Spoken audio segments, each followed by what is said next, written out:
బాగుందండి, అస్సలు బాగాలేదు. శర్వానంద్ నటిస్తే ఆ సినిమాలో ఎంతో కొంత విషయం ఉంటుందని నమ్మి వెళితే ఈ సినిమా డిసప్పాయింట్ చేస్తుందనే చెప్పాలి. మామూలుగా శర్వానంద్ సినిమాలు ఎంతో కొంత పర్వాలేదనిపించే స్థాయిలోనే ఉంటాయి. ఆఖరికి అది ఫ్లాప్ సినిమా అయినా కానీ రిచ్ మేకింగ్ వాల్యూస్ ఉన్నా, ఆర్టిస్టులు ప్యాడింగ్ ఉన్నా, సినిమా అడుగడుగున ఖర్చు కనిపిస్తూ ఉన్నా, సినిమాలో ఇంత కూడా లేనమావో మన కళ్ళ ముందు 2.5 గంటల పాటు ఏవో సీన్లు ఒకదాంతో పోతూ ఉన్నట్టు అనిపిస్తుందే తప్ప సినిమా మేకింగ్ వరస్ట్ గా ఉంది. డైరెక్టర్ ఎందుకు తీశాడు, ఈ కథని హీరోకి ఎలా చెప్పి ఒప్పించాడు, ప్రొడ్యూసర్లు ఎలా ముందుకు వచ్చారో అసలు అర్థంగా. ఇది కూడా ఒక హాలీవుడ్ మూవీని రీమేక్ చేశారు. అంత రీమేక్ చేసే సబ్జెక్ట్ అంటే ఇలాంటి కథలతో మన తెలుగులో ఇంతకు ముందు చాలా సినిమాలు వచ్చి పోయి. కథ విషయానికి వస్తే హీరో అల్లరి చిల్లరగా తాగుతూ అమ్మాయిలతో తిరుగుతూ లైఫ్ ని ఎంజాయ్ చేస్తూ ఉంటాడు. అతని పేరు విక్రమ్. అలాగే హీరోయిన్ సుభద్ర. హీరోకి అనురాగ్ అనే ఫ్రెండ్ ఉంటాడు. ఆ ఫ్రెండ్ అతని భార్య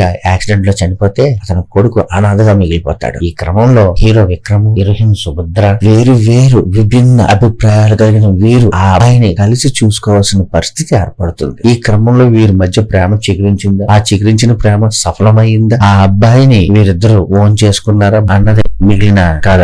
అదే ఈ మనమే. కాంబినేషన్ ఉంటే చాలు అనుకునే ప్రొడ్యూసర్లు ఉన్నంత వరకు, వాళ్ళ మీద డబ్బులు బిజినెస్ అయిపోతాయి అన్నంత వరకు ఇలాంటి సినిమాలే మనకి అందుతాయి అనుకుంటాను. టేకింగ్ చాలా బాగుంది, సంగీతం అంత ఎఫెక్టివ్ గా అనిపించలేదు, బ్యాక్గ్రౌండ్ స్కోర్ కూడా పర్వాలేదు, ఎడిటింగ్ ఇంకా అవసరం అనిపిస్తుంది.